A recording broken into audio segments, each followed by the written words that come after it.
Before the cannons roar, before the muskets flash, the world of warfare was a clash of steel and courage.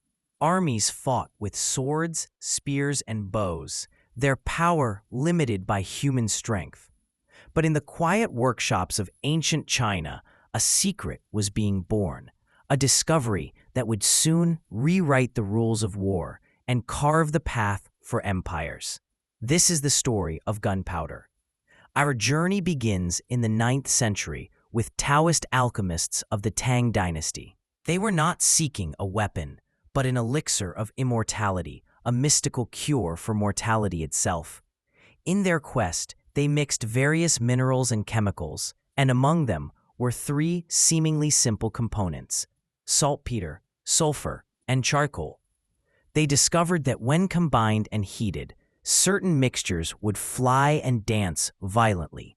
They had, by accident, created the world's first chemical explosive.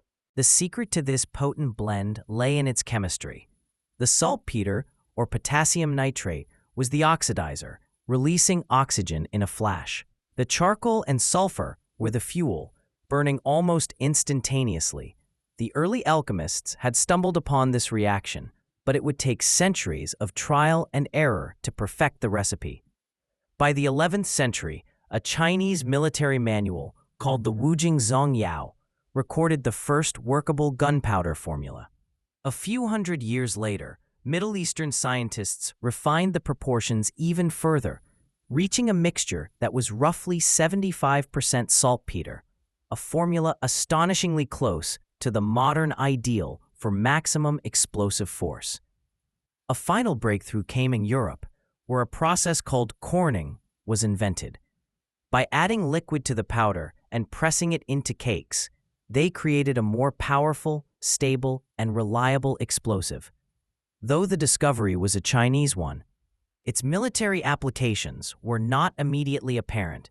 At first, this fire medicine, or huoyao, was used in incendiary weapons. By the 10th century, the Song military was employing fire arrows, and by the 12th century, they had developed true gunpowder bombs, ceramic or metal grenades filled with the explosive mixture. A major turning point came with the invention of the fire lance, a spear with a bamboo or metal tube attached, which shot out flames and shrapnel at close range. The fire lance is considered the first true firearm, a direct ancestor to the guns we know today. Soon, the Chinese were crafting hand cannons, bronze or iron tubes that fired lead or stone balls. One of the oldest surviving gun barrels, dated to 1288, was found in Manchuria, confirming the emergence of personal firearms in East Asia. The Chinese also pioneered military rocketry, creating everything from simple fire arrows to complex multi-stage rockets with aerodynamic wings. For nearly 400 years, China led the world in gunpowder technology. But the secret of gunpowder could not be contained forever. The vast expansion of the Mongol Empire in the 13th century acted as a catalyst, carrying knowledge and technology across continents. The Mongols had witnessed the devastating power of Chinese gunpowder weapons during their invasions, and, recognizing their value, brought Chinese specialists and munitions techniques with them on their westward campaigns. This is how gunpowder arrived in the Islamic world. By the mid-13th century, Muslim scholars had obtained the formulas. A key figure was Hassan al-Rama, a Syrian or Egyptian scholar who, around 1270, wrote a text that included recipes for Chinese gunpowder and designs for rockets. By the early 14th century, the Islamic world was manufacturing its own gunpowder weapons, including the mitfa, a tube for shooting flames that quickly evolved into a gun barrel. The Mamluk Sultanate in Egypt and Syria was using cannons by the 1340s. The rising Ottoman Empire, in particular, enthusiastically adopted artillery. The capture of Constantinople in 1453, with the help of massive bombards that shattered the city's walls, stands as a testament to the transformative power of this new military technology. The gunpowder revolution reached South Asia soon after. Historians believe it arrived in India by the mid-14th century, possibly through the Mongols' incursions or through trade with the Middle East. Fireworks displays in the 1200s suggest a nascent knowledge of the powder, but it was with the arrival of rockets, or Hawaii, that the technology began to take hold. By the late 14th and early 15th centuries, cannons and firearms were becoming a common sight in Indian armies. Babur's decisive victory at the Battle of Panipat in 1526, which established the Mughal Empire, was aided by Ottoman-style cannons and matchlock musketeers. India's adoption of gunpowder technology was not just a matter of imitation, it was a story of innovation. In the 18th century, the Kingdom of Mysore under Hyder Ali and his son Tipu Sultan developed the world's first iron-cased rockets. These advanced Mysorean rockets, used effectively against British forces, would later inspire the British to create their own rocket artillery. Western Europe, in comparison, was a latecomer, but once the technology arrived, its development was explosive. The English scholar Roger Bacon wrote about a fiery explosive mixture in 1267, but the first true illustrations of a European cannon didn't appear until 1326. Just a year later, records show a Florentine official procuring metal cannons. At the Battle of Crecy in 1346, the English used cannons in one of the first major battlefield applications in Europe. Petrarch, the Italian poet, noted in 1350 that cannons had become as common and familiar as other kinds of arms.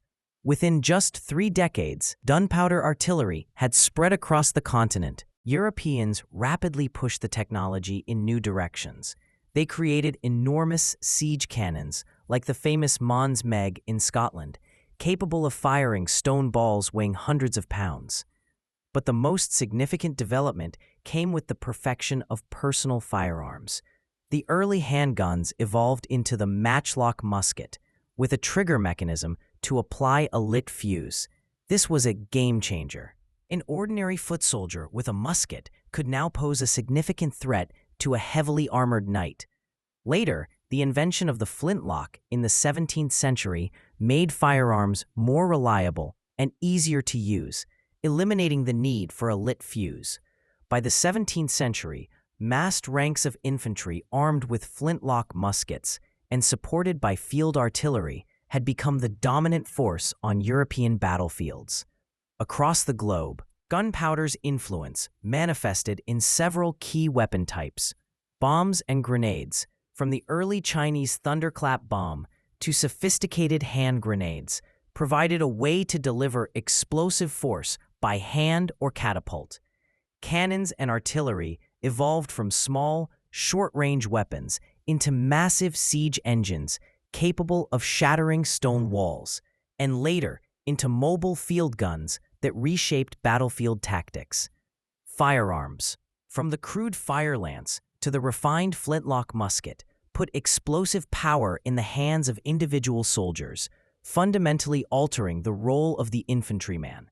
Finally, rockets, a unique branch of gunpowder technology, offered a terrifying and powerful new way to deliver payloads without the need for a cannon barrel. Each of these innovations was a step in a global chain of learning and invention, with ideas and techniques flowing between China, the Islamic world, India, and Europe. The introduction of gunpowder was more than a technological upgrade, it was a revolution. On the battlefield, it rendered traditional stone castles obsolete, forcing military architects to design new fortifications with low, sloped walls and angular bastions, a style known as the Star Fort. Traditional cavalry and armored knights, once the kings of the battlefield, became vulnerable to musket fire and cannonballs. The pike and shot formation became a common sight, as pikemen were needed to protect musketeers while they reloaded. By the 17th century, professional standing armies equipped with muskets and cannons had become the new standard, with discipline and fire volleys taking precedence over individual valor. This gunpowder revolution had profound political and social impacts. Control over this technology became a key to power, leading to the rise of the gunpowder empires. The Ottoman, Safavid, and Mughal empires all used military firearms to centralize authority and establish vast new realms. The production of guns and cannons required state-sponsored factories and foundries, consolidating power in the hands of rulers. Gunpowder also played a crucial role in the rise of European colonial empires. While not the sole factor, the tactical and psychological advantage of guns and cannons allowed small European forces to dominate indigenous peoples who lacked such weapons. The need for saltpeter, a critical ingredient for gunpowder, became a strategic concern, spurring mining and trade and driving colonial ventures in places like India, which had rich sources of the mineral. Within societies, the spread of gunpowder contributed to the decline of feudalism, as the military power of aristocratic knights waned in the face of a musket-wielding commoner infantry. From its accidental discovery to its global proliferation, gunpowder reshaped the trajectory of world history. By the 19th century, black powder had been the primary propellant for hundreds of years. Its use began to fade only with the invention of smokeless powders and new chemical explosives in the late 1800s. But the legacy of this simple mixture of saltpeter, sulfur, and charcoal lives on. It was a catalyst for technological exchange, a driver of military innovation, and a force that reshaped the world's political landscape. It upended old orders, gave rise to new empires, and changed forever how humans fought, defended, and even celebrated.